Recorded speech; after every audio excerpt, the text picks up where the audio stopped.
Hello students, after all the discussion about interference, now we are going to apply that concept to understand a phenomena that happen around us, that is the interference in thin films.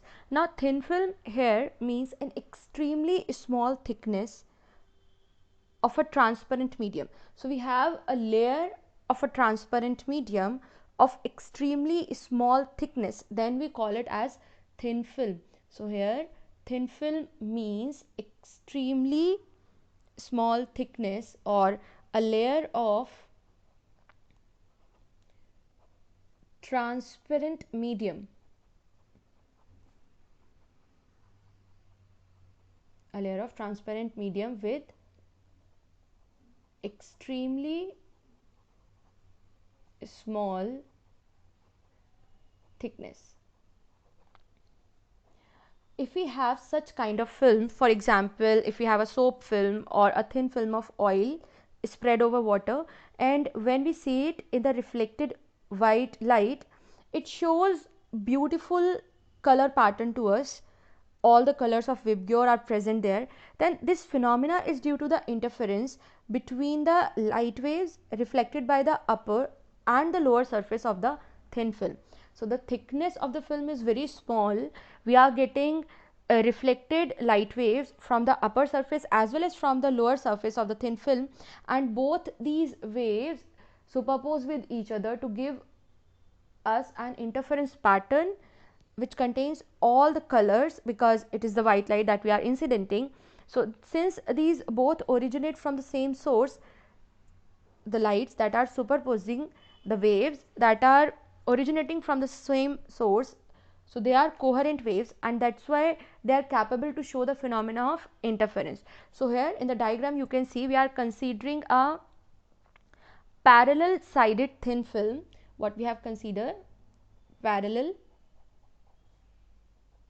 sided thin film.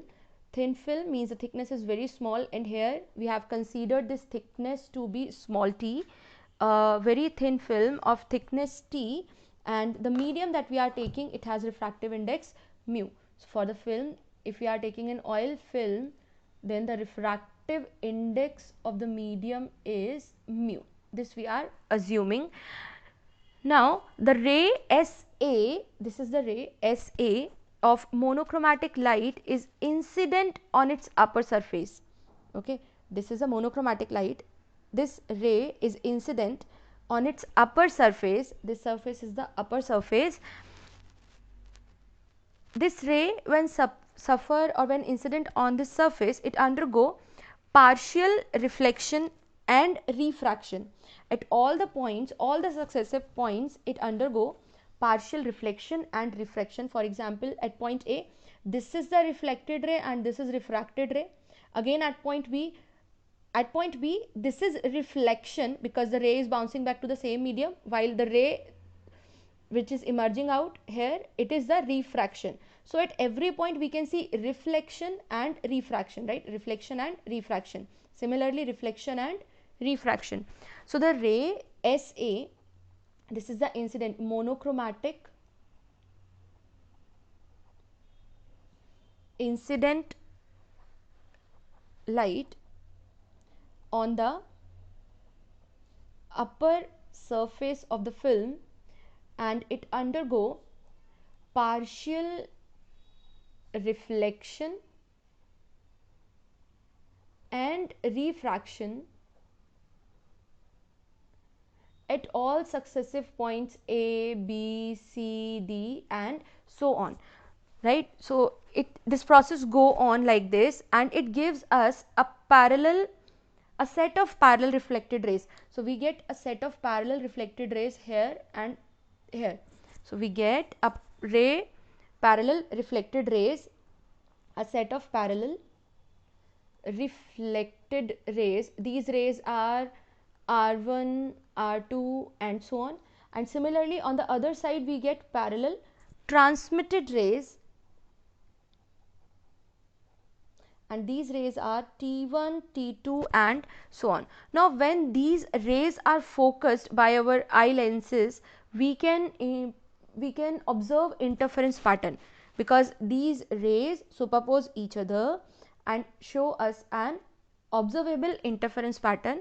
If we are focusing our eye lenses to that pattern, to that screen, then we can observe the interference pattern because of these rays.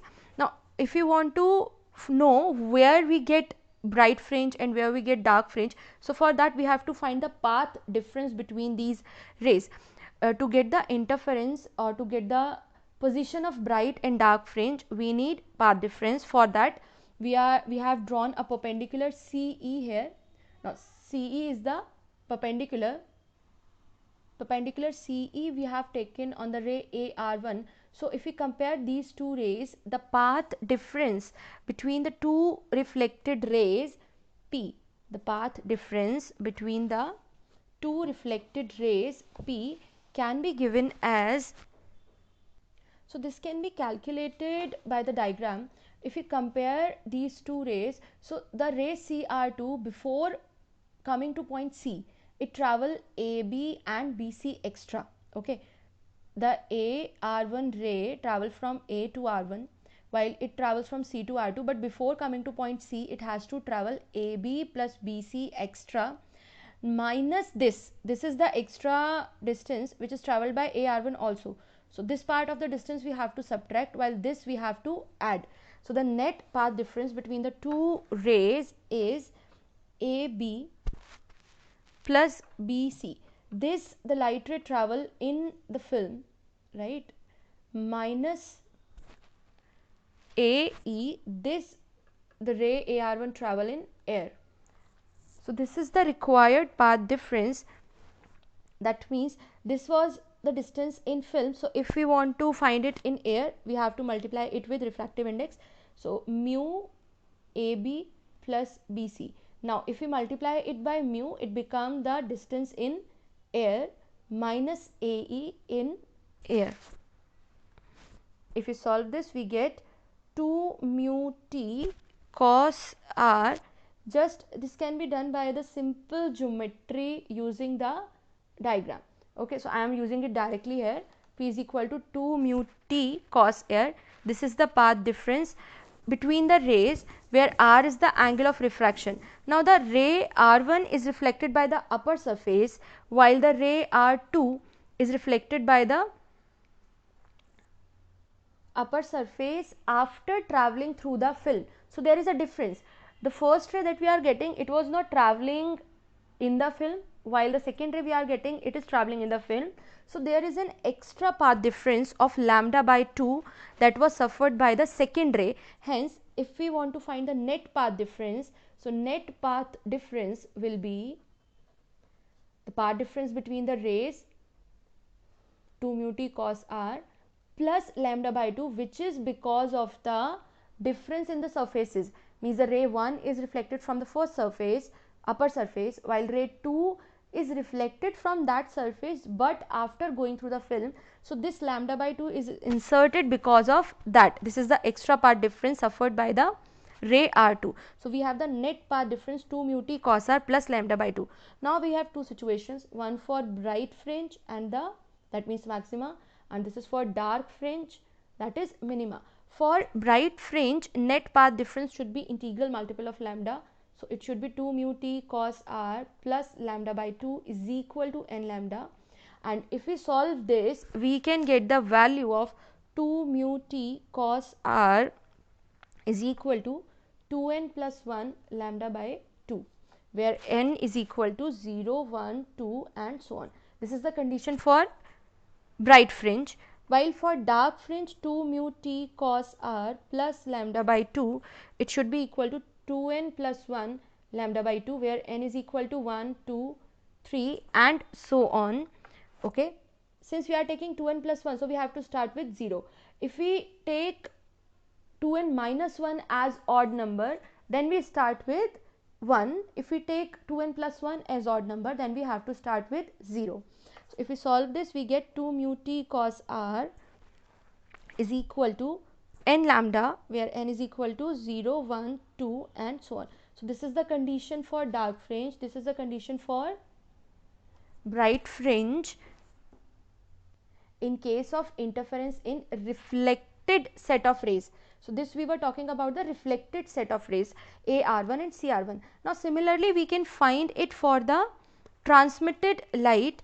If we talk about transmitted light, so in that case the path difference will be 2 mu t cos r. Similar way we can find it in that as we do it in case of reflected way, but in case of reflected ray we have inserted an extra path difference of lambda by 2 which is not applicable in case of transmitted ray. Since the transmitted ray is not suffering any kind of reflection, so in case of transmitted ray, like in case of rays BT1 or the set of transmitted ray and DT2, there is no